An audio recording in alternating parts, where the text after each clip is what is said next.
Hello everybody, my name is Komon and I'm kind of a pro, but I'm guessing you're not here for me, you're here for all the new cards coming in version 5.8, specifically these three, and even more specifically, this guy. Today I'm going to be going over all the cards one by one, telling you what they do and giving you some advice on what you might want to play them with, alongside covering some balance changes later on in the video. Now, first we're going to start off with Hazel. Probably the most anticipated character in a very long time. We've been waiting for him for years now. He's an animal catalyst from Inazuma. We all knew that. He deals 1 animal damage, pretty standard catalyst stuff. Now what isn't standard is his skill, as it's the only skill that at a baseline deals 4 damage. It is a prepare skill, so it does have a downside. It can be interrupted. Your opponent can play around it in other ways. It's way harder to trigger reactions with it, but it is 4 damage, and that is most definitely more than 3. On top of that, it can go up to 5 using his passive. After you trigger a swirl, you get a stack of Declension, and when you have 2 stacks, it actually becomes a regular skill. It's no longer a prepare skill for 1 usage, just the next time he does it. And then it also gives 1 extra damage. This can technically stack infinitely, so you can have like a 20 damage skill, but you're oftentimes not going to, as you do need to trigger swirls, and by the time you've triggered like 4 swirls, you've already dealt 8 damage through those swirls, and so who really cares about the 2 extra damage you get from his skill? You're most likely only gonna get this effect once per game, maybe twice, but it is nice to have regardless. On top of that, he has some stuff to help him out with swirls, but it will not come up very often, which is his burst.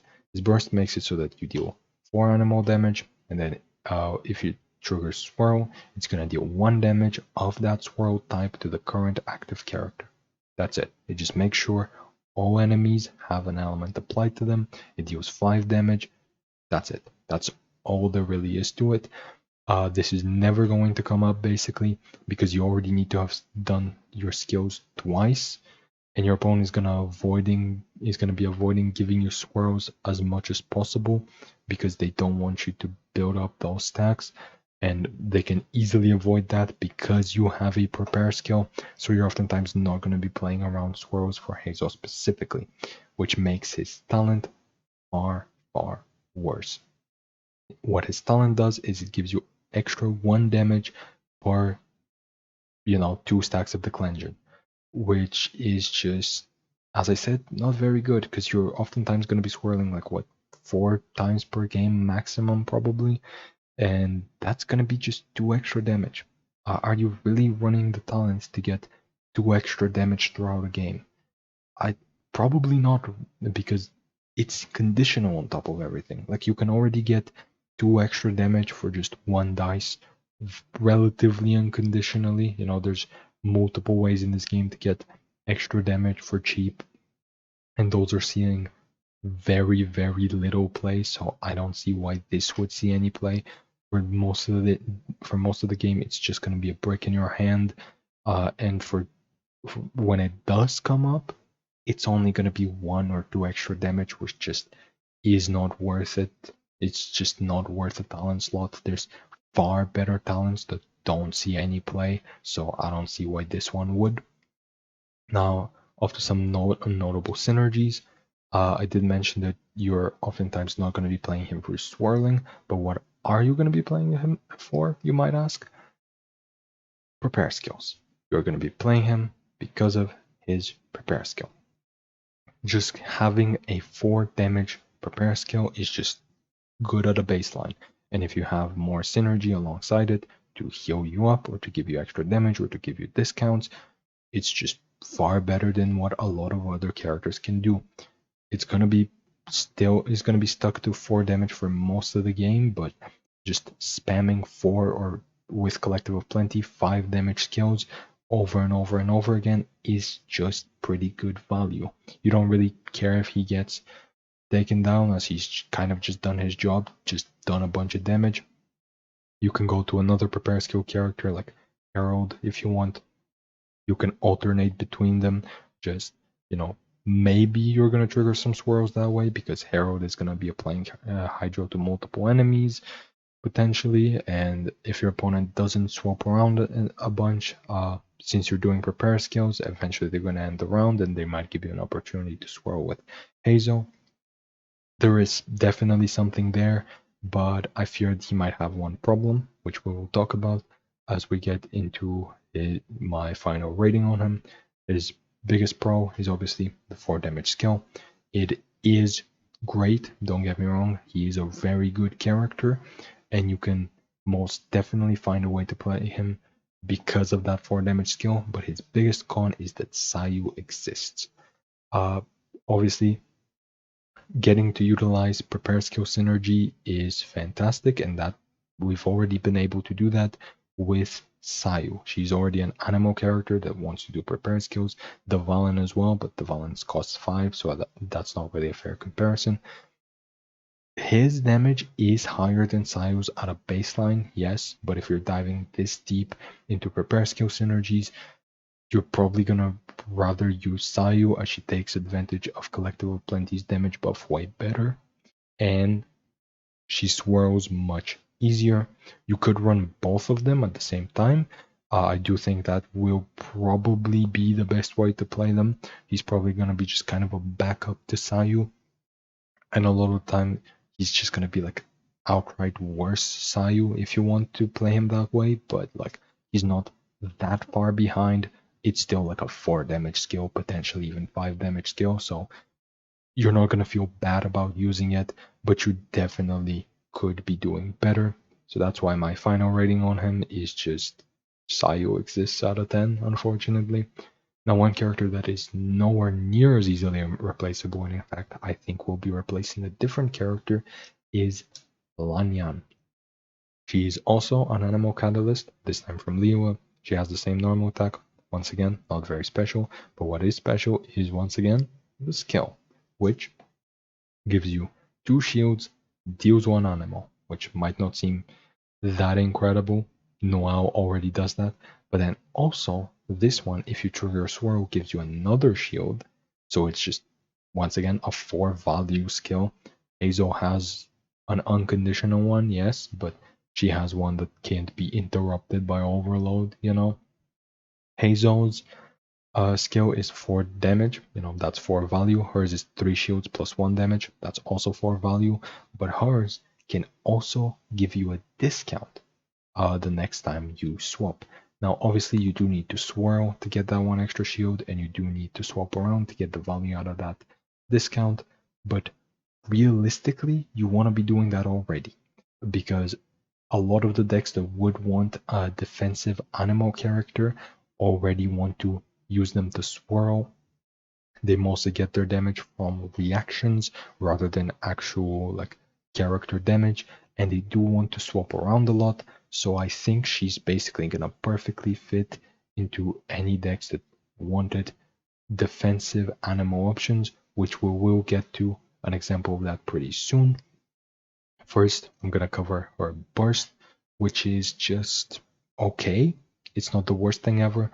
Obviously, I did mention that her damage is pretty low, so having a 3 damage option is still nice.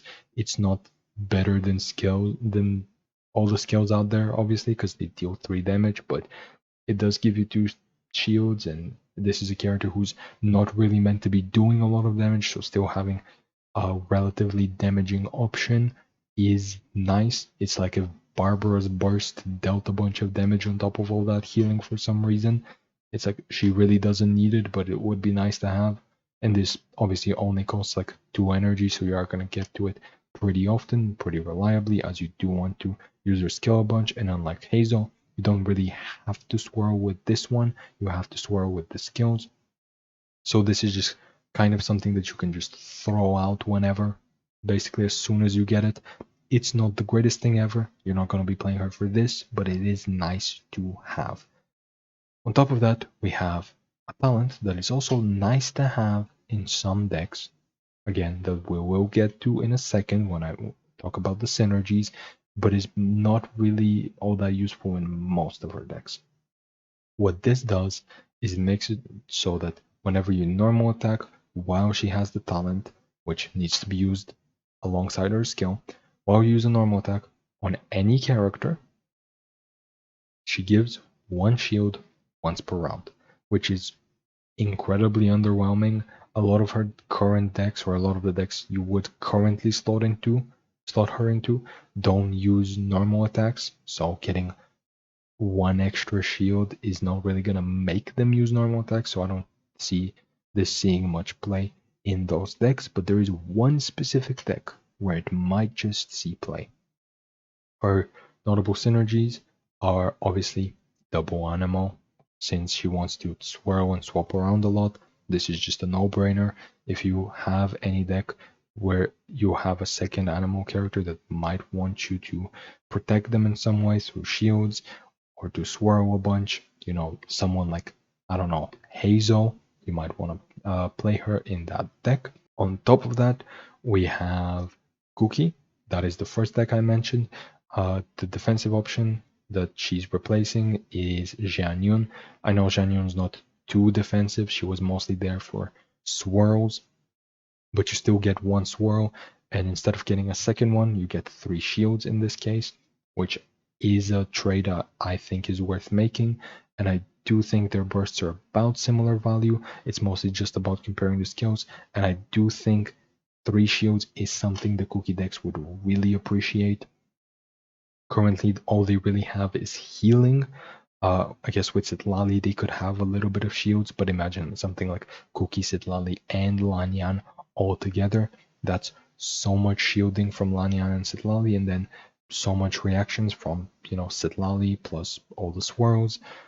And then a little bit of healing from Cookie, not too much, but obviously at the end of the day, she's not really here to heal you a lot. She's here to use her talent, and she's gonna be able to do that regardless. Now, there's another deck that might be able to use Citlali and Lanyan together to get a bunch of shields, one where the talent may be applicable, because yeah, one shield isn't all that much once per round, but 2 shields definitely can be. I do think, as it is currently worded, if it works the way I think it does, she will be possibly the best crab buff we have seen since Citlali, which was very ironically last patch. So crab is seeing way too many buffs in way too short of a period. Now, the way I'm expecting it to work is Lanyan is gonna give you 2 shields to crab as soon as she skills, but then also she gets an extra stack of her thing, and it's worded as if she gains it additionally, like it's separate. So I'm guessing those are 2 separate instances, and then obviously her talent is a very clear separate instance whenever any character normal attacks, which Crab does do from time to time whenever your dice are a little bit worse. So it's just a character who can give you a bunch of shields, and even if it was all at once, even if Crab did consume all of the shields from her skill at once, you do still have a character that incentivizes you to swap around a lot, that gives you shields, that can give you shields passively from talent, and so it basically fulfills the role that you would want a Crab support to fulfill. If you're just looking for as many shields as possible for a Crab, I think Citlali Lanyan is probably going to be the way to go, even if the interaction is very unfavorable in Crab's favor. So my ratings on the card are obviously her biggest benefit, her biggest pro, is that she has just entirely too many shields. Any deck that might want an animal character or a shielder or both would love her. Her cons are that she's a little bit conditional. Obviously, she wants you to swap around, she wants you to swirl, and she wants you to normal attack potentially, but if you do fulfill 2 or 3 of those conditions, she's a great character. If you're ever looking for shields, she's just right there. And my overall rating, taking both of those into account, is none of that matters. Please don't be playable with Crab. please don't work with crab. I really do not want to see one more patch worth of crab buffs. Please, Hoyoverse, nerf crab already. Out of 10. Anyway, off to a character who is not a crab buff and in fact can be kind of a crab replacement in a much more balanced way is Gluttonous Yunkasaur Mountain King Kongamaro.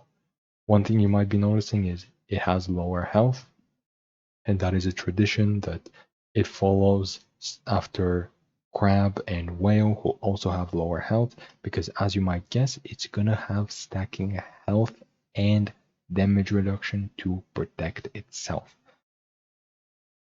Now the way it gets that damage reduction is through playing foods, through its passive, which we'll get to in a second, but most importantly, we need to cover the skill and the burst first, because it has something else Whale has, which is 2 elements in 1.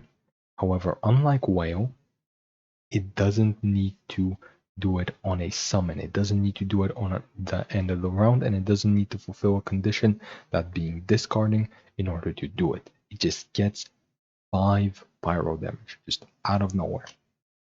Now, its skill damage is a little bit lower to compensate, but it does draw you a card, and as we'll see in a second, damage may not be a problem for this character. Now, obviously, just combining these 2 elements right off the bat, just obviously damage won't be a problem. Like, imagine this in Nilu. It doesn't, it makes it so you cover the restriction of having only Dendro and Hydro characters in your team, and it still allows you to have a 3rd element. You can also have 4 elements simultaneously. You could have like a Hydro and an Electro character, 2 elements that can react with both the Dendro and the Pyro very nicely for different circumstances. Maybe you play with like a Mona and a Yai or a Fischl or something.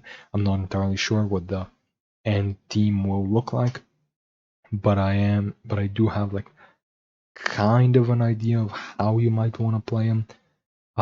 Maybe not in what you want to play him, but how you want to play him, specifically because of the passive. Because this character cannot be satiated.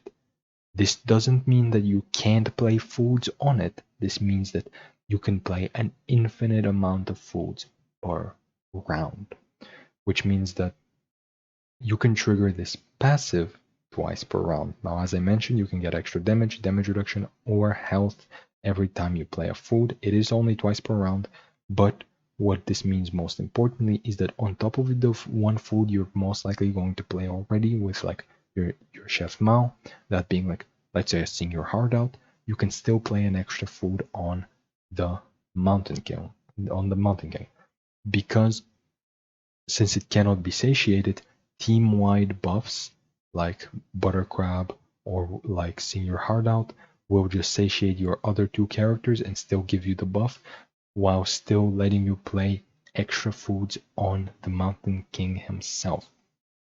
So, you are most likely going to look for a deck that just draws 1, maybe 2 foods using its skill. Play Chef Mao, which is going to draw you more foods, obviously, and then you play 1, maybe 2 foods per round. Probably 2, but I'm not entirely too sure. And after you play Chef Mao, after he draws you extra foods, you're probably going to be topped off on foods for a decent amount of time.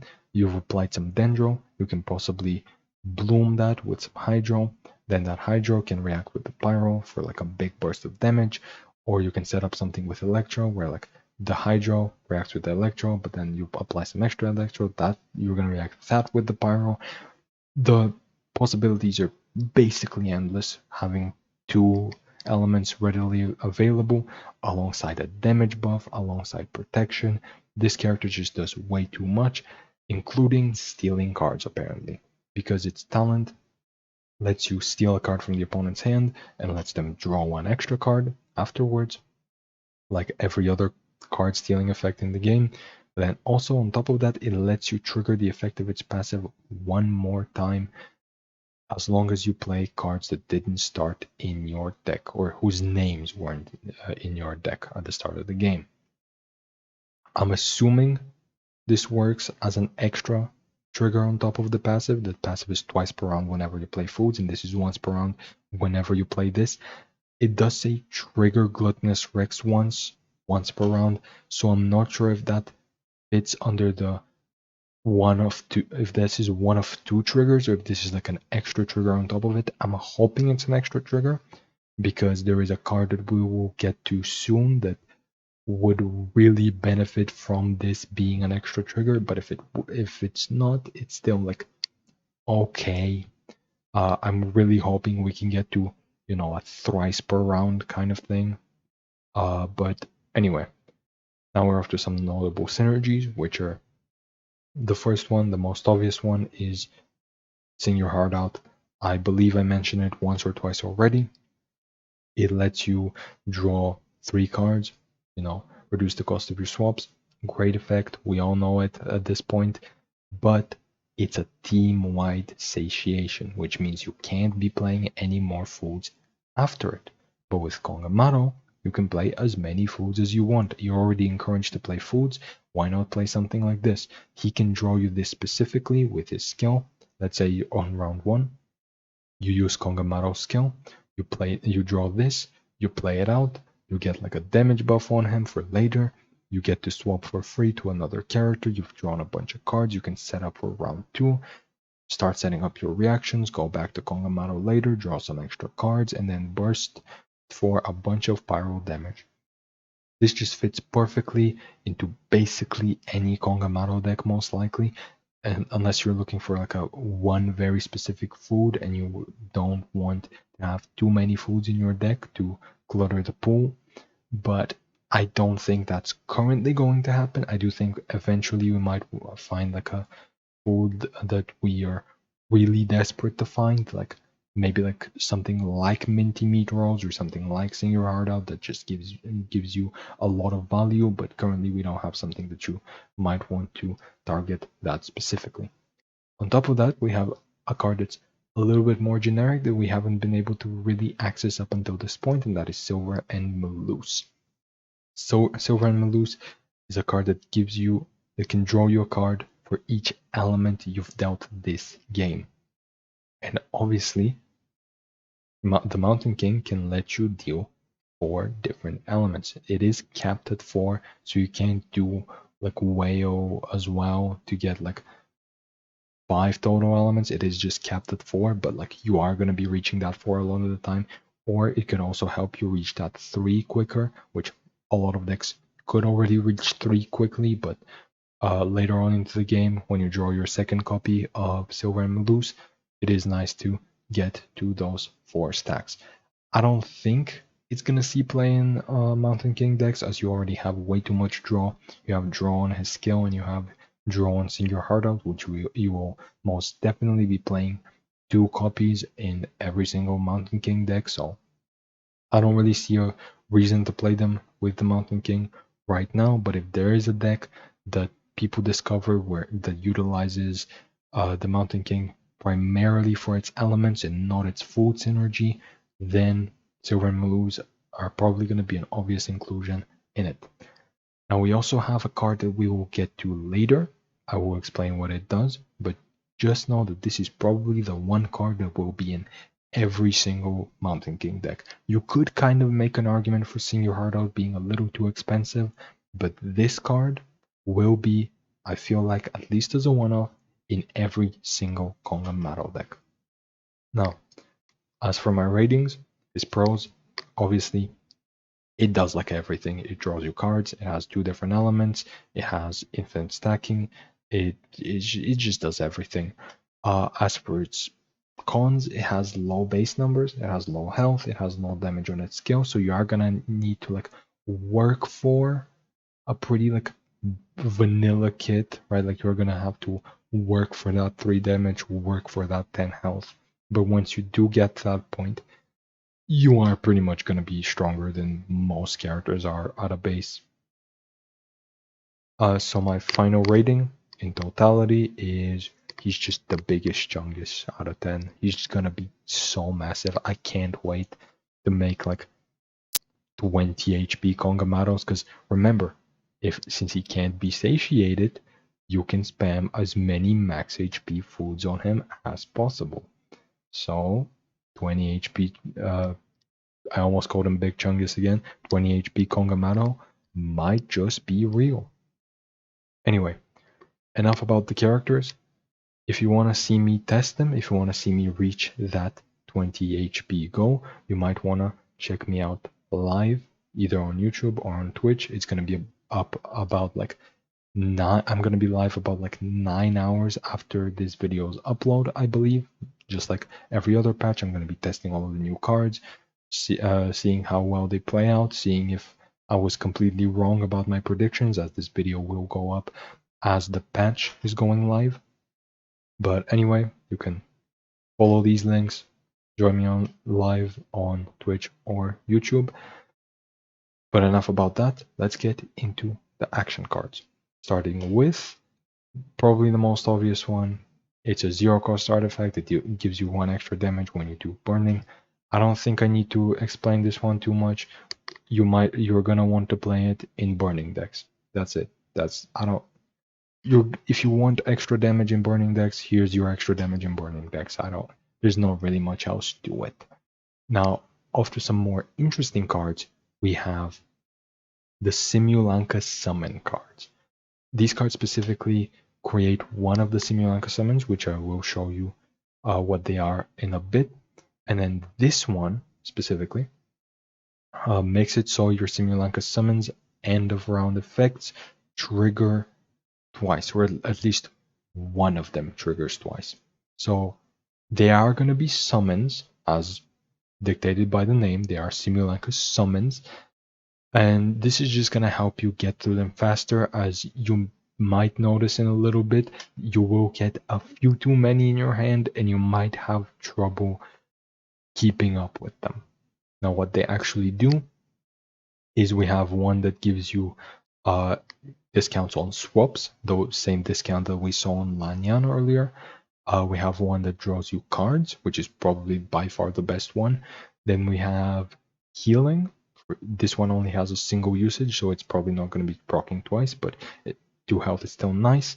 And something that's not quite as nice is 1 damage.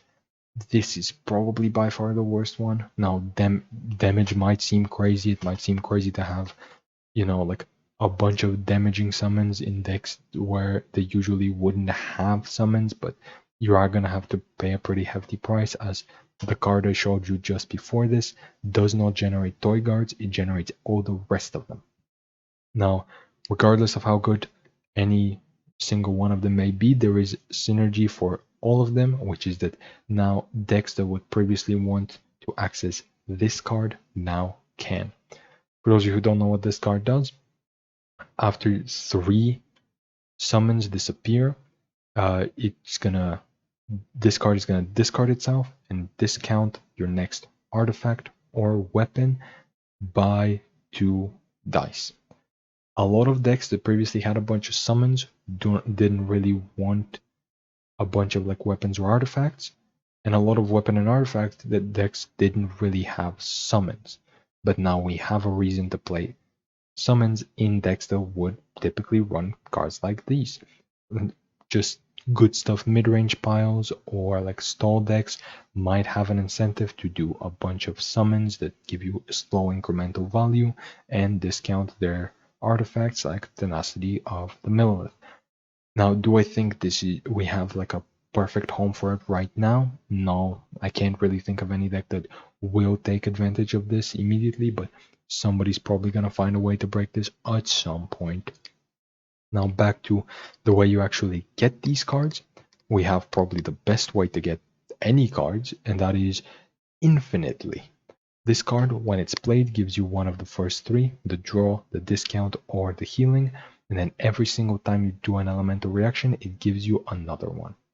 Now what you might notice here is it has no once per round restriction, no usages, no nothing. It is simply just every time you do an elemental reaction, you just get one of them. And obviously, This game is all about elemental reactions, so you are going to be getting a pretty decent chunk of these guys. So this is what I meant by the fact that they might clog up your summon zone and you might want to activate their effects over and over and over again, as you are going to want to get them out of that field as quickly as possible to get new ones in there. Now, let's get to the worst cards, as we're talking about getting a bunch of them in there. These are the ones that you're not going to want to get in there as much as possible, and that is the toy guards. They clearly knew that the toy guards were the worst one by far, kind of shown by the fact that they get infinite discounts. The biggest problem I think these cards will have is the fact that they cost 1, every single one of them. They have less 2 cost restriction behind them on all of their locations and support on all of their just like support cards. But that one extra price on playing each and every one of them is just a little too much.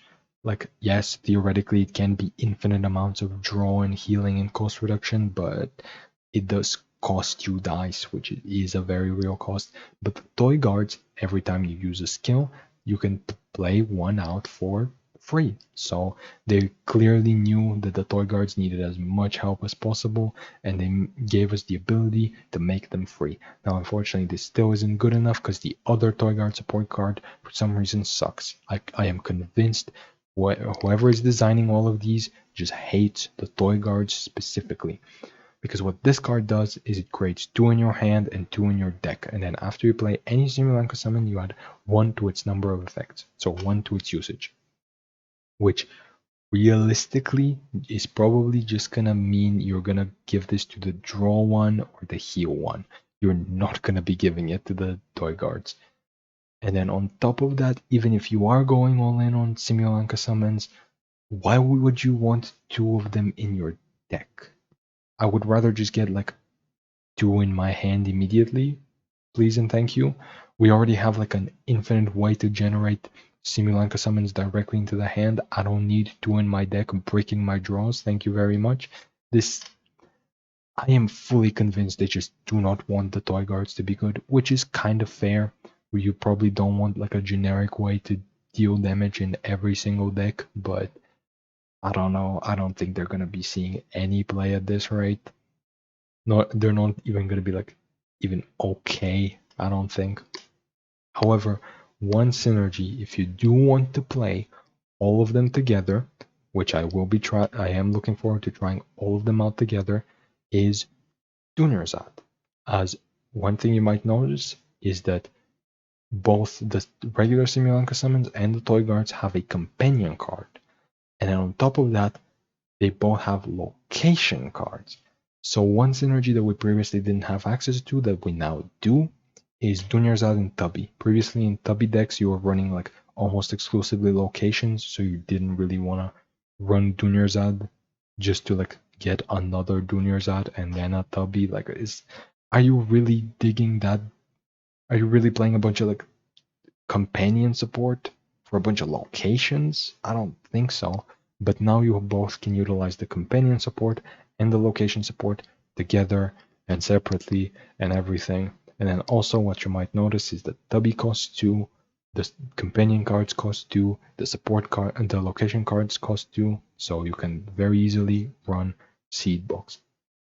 Together, this can be like a neat little package where you play like Seed Box during your Zad, you play Tubby out for free, you draw another companion, possibly something like the Gift of the Goddess of Prophecy.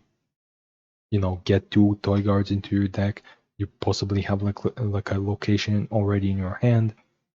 You play out that location, you get like some discounts on your toy guards, you get some extra toy guards in your hand, you start doing skills, you start playing out the free toy guards. It can be nice. If you get all of these together, it can really get the ball going very fast, but it's not too fast, as you do still need to play out a bunch of support cards and a bunch of summons, and then you still have to wait for the summons to trigger. So I don't think this will see too much play as a whole package, but I do believe some of them, at the very least the Infinite Generation one, will see play somewhere.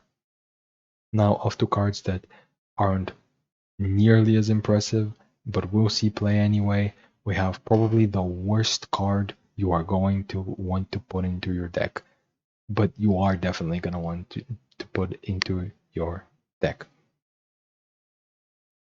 As I mentioned, this card is great with Kongamaro specifically because not only does it give you a food card, it generates it. Just a random one. Select one out of 3 food cards. So it can both clear the condition for playing out food cards and playing out generated cards. On top of that, at the end phase, it shuffles a version of itself back into the deck, meaning that you have an infinite amount of these. So at the very least, you can put one into your deck, so you can make sure you never run out of foods for Kongamaro, which is just a pretty good effect. So are you gonna want to actually play this card out like in any other deck? Probably not. It does cost an extra dice to play out a food. Are you going to be paying 2 dice for soup? Probably not. Are you going to be paying 2 dice for Lotus? Probably not. Are you going to be playing 4 dice for Sing Your Heart Out? Honestly, probably yes. But at the end of the day, it's just for this guy. It's all just for this guy. You have no reason to be playing this as a card on itself. You're playing it exclusively for the Kongamaro synergy. This is going to be the worst card you are looking forward to putting in a bunch of your decks. Now we have the exact opposite of that, which is the best card that will see play in nothing. What this card does is for 1 dice, it draws you a technique, and then after you play a technique, it gives you back that 1 dice. So this is kind of like a Dunyarzad, which, as we just mentioned, is a very good card whenever you do have the notable synergy. This does not have any synergy with anything really. Think about like any technique card in the game that you might want to search with this. Do you really want to search it? The Tankasaurus decks already had a bunch of draw in them, and they still oftentimes failed just because the Tankasaurus was a bad card. Decks that run like Yumkasaurus don't really run it because they really want to get Yumkasaurus. They just run it because there's nothing better. There's a lot of decks out there that do run a technique, but they don't really run it because they desperately want the technique or something. It's just one of the many cards in the deck. They're not really looking forward to getting like 2 extra copies of it through this or anything. Now, let's just do a quick little thought exercise. Imagine this was any other card type. Imagine this was talents or items or event cards or literally anything else.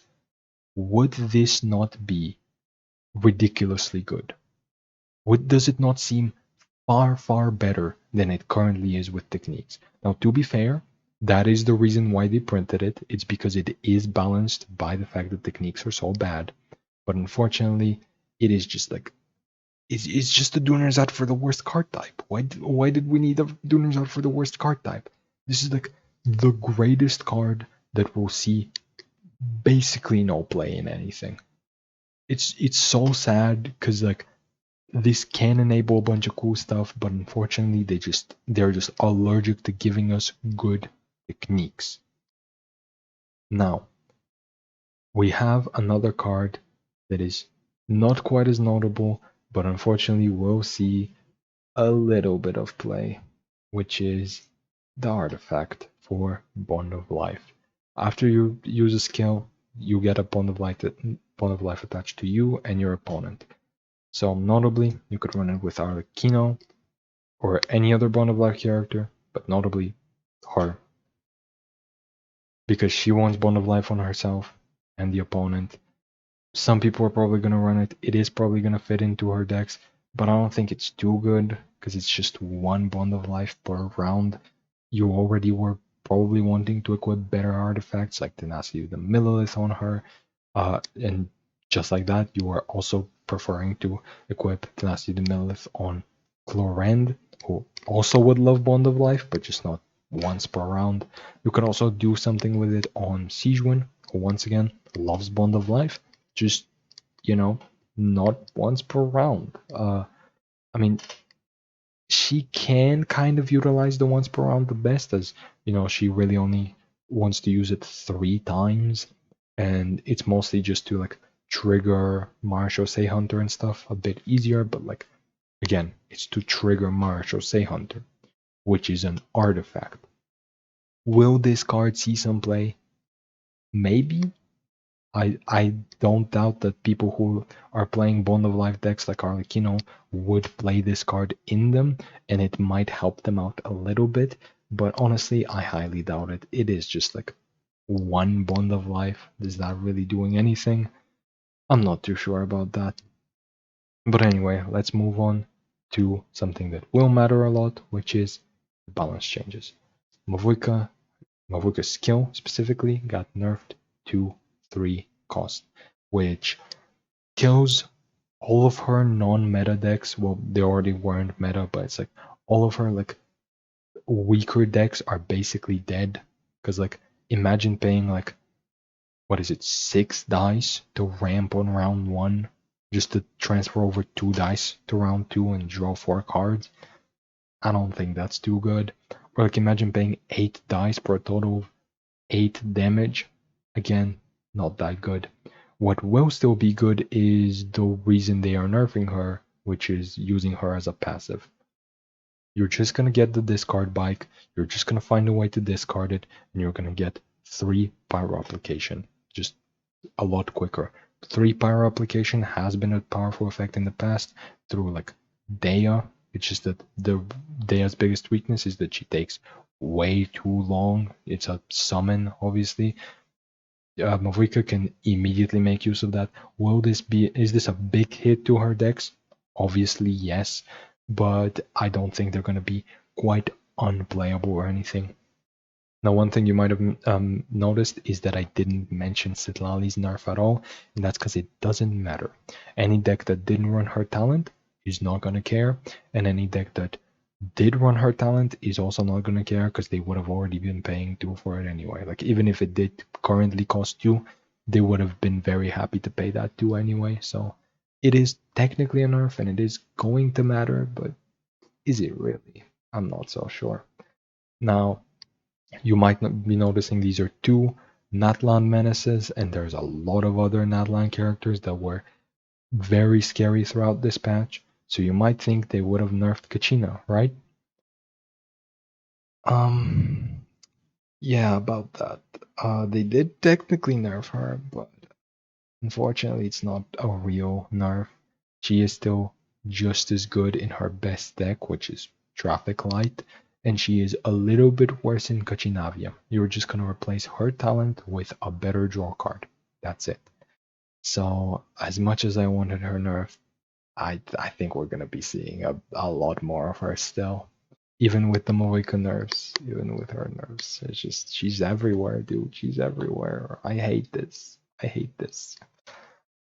But anyway, off to some slightly better changes to Natlan characters in the form of Kinich. His skill deals 1 danger now instead of 2. Is this a big difference? Not really.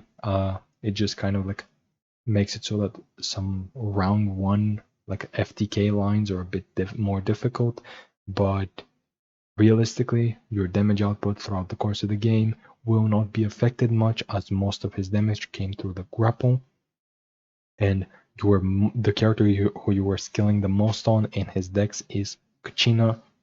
They didn't change her skill at all, they didn't change her technique at all, they changed the one part that already wasn't seeing play in her best deck and in Kenich's best deck. So while this is a hit, and while the Mavuika nerf was a hit, it really doesn't matter. Now, one thing that does matter, and that is very questionable, is the Emily nerf. The more I think about it, the worse and worse this decision gets. Because Kachina is the one character in Traffic Light they really didn't hit. And Kachina is like basically just better Emily. She gives you a similar amount of Night Soul points to Kinich. Yes, Emily gives it to you through burning, but Kachina gives it to you through doing techniques. On top of that, Kachina just deals more damage and can just be a lot more flexible as she gets her damage, not only through a cheap 1 damage technique, but also through swapping.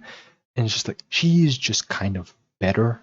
You really didn't have a reason to run Emily over Kachina, like, ever. Like, straight up ever. And the nerfs to the burning decks or to traffic light were to everything that isn't Kachina. So you especially have a reason to run her over Emily now, because it's like, you might not want to use Mavuika as much, you might not want to use Kanich as much, which Emily kind of was relying on, but Kachina kind of wasn't. So it's kind of weird to see this nerf now when Kachina didn't really get hit.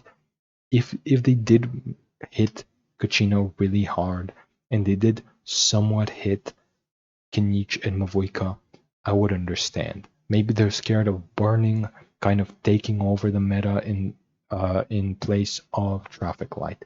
But as it currently stands, I don't believe that will be the case. So I just really don't get this nerf, especially because it's to the talent. Like, is the talent really what's gonna change everything up? If you're really scared of burning, is it not the passive that you should be hitting? Why the talent? I really don't understand. Anyway, speaking of questionable changes, is this supposed to do anything?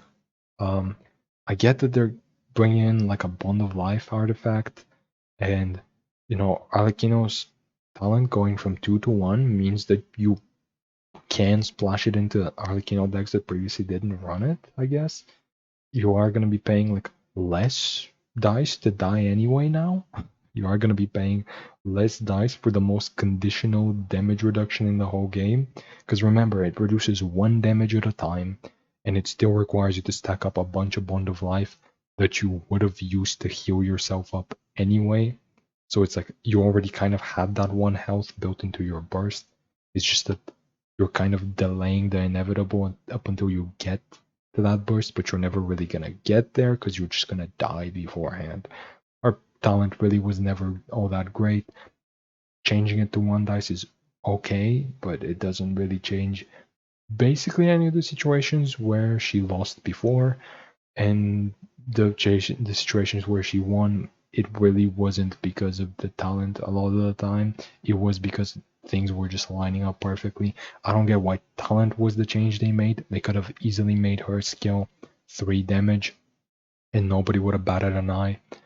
Now, when we're talking about damage changes, one very important one is actually the Frost Operative, because as you might remember from her passive, it gives you Bond of Life based on the damage you deal. So a damage buff is technically also a Bond of Life application buff. So this is very important in a world where Arlecchino didn't already have better ways to gain Bond of Life. Unfortunately, you really have no reason to be playing Frost Operative, as Bond of Life by itself is not good. It should only really be used just like with Arlecchino or with like Chlorend or something, like self-applied Bond of Life on Chlorend or on Siegewin, and applying Bond of Life on enemies is like exclusively for Arlecchino. Using it to stop healing is never really like a real game plan. So Frost Operative on her own will likely not see any play. And with Arlecchino, she also will not see any play because you are just incentivized to run somebody like Mavuika and just get Arlecchino's skill stacks like a lot quicker. You can spend like twice the amount of dice that you would on Mavuika to get like less stacks somehow. I don't know why they buffed the damage on her burst. Honestly, this might seem crazy, but I think they could have made her passive to be -1 the damage you dealt instead of -2. That might be a bit too much, but it's like I just don't see what 1 extra HP and 1 extra damage on her burst will do. Now, one change that might do a lot is they're changing on Arcane. The cards that are supposed to be some of the most impactful ones in the game, they're making it cost 1, but they're making it last for 2 rounds, and heal you for 2. Now, I think this is a nerf. I might seem crazy, but like the only deck that was really running this is like Yunjin. And like Yunjin doesn't really want to pay 1 extra dice for 1 extra round because she was killing you in 1 round anyway. Other decks that might kind of want to consider this is like very carry-oriented decks like Clorend, but she doesn't really want healing because the Bond of Life stops it. And you really don't want to like use this. Like it's like her Bond of Life stops the healing, and you can't really use it before you go into her Bond of Life state, before you go into her skill, because you're probably gonna have a bunch of Bond of Life by the end of the round, so you can't use it at the beginning of the round. And then after you clear your Bond of Life, you're in your skill, and there every point of healing becomes Bond of Life. So it's like you really don't want the health on somebody like Clorend. The 2-round duration can be okay, but like oftentimes you did just use it for a single round. Let's be clear here. I don't think there's basically any character that wanted both the health and the duration. I don't think there's many characters that wanted either, and this coming at a 1 extra cost is just not very good. Now there is one character who this does enable to do a lot more than they previously were able to, and that is Moalani. It is not good. This change does not buff her to a competitively viable state, but I know there will be a lot of people trying to do the FTK line where you play this on her so that it forces you to not be swapped out, and you just spam as many shark bite stacks as possible, and you try to kill your 1 or 2 of your opponent's characters on round 1. Most of the time you're only going to kill 1 of their characters, but now you get a second round worth of this to try and kill a second character. Unfortunately, most decks will just kill you by that point. This is not a real strategy, but it is very annoying, and I know a lot of people will be running it, which I hope they don't, but I just know they will. So I really don't like this buff slash nerf. I really don't like this change because it really doesn't help any of the good decks that were running the card, and it only really helps the most annoying deck running that card. So I don't know what they were thinking, and I hope they never think it again. But anyway, that was enough for today's video. If you enjoyed it, consider liking, possibly subscribing, commenting, sharing, all of that stuff. Join Discord, go to the stream, everything. I'm not gonna, the stuff. You can do it. If you're this late into the video, you've probably done it already. If not, consider doing it. 50% or subscribed or whatever. Go on. Come on. Click that button. And I know you want to.